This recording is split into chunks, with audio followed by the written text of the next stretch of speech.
To remove a OneControl touch panel, you must first use a small Phillips screwdriver to remove the two screws at the bottom of the touchpad.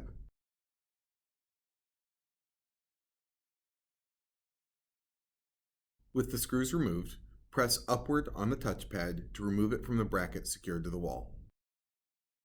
With the touch panel removed from the wall, there will be 2 to 3 wire harnesses on the back of the touchpad that will need to be swapped over to the new touchpad. Ensure that they do not fall behind the wall when removing them. If there are only 2 harnesses, one of the ports should be secured with a terminating resistor. Transfer this CAN bus terminating resistor over to the new touch panel. Reconnect your wire harnesses to your new touch panel. If the power harness has power, you should see the touch panel react.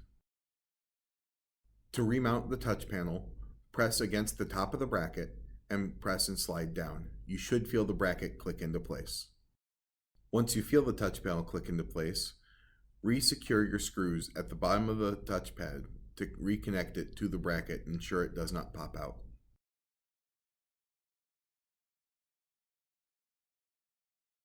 Be sure to test your new touch panel for proper function before considering the job complete.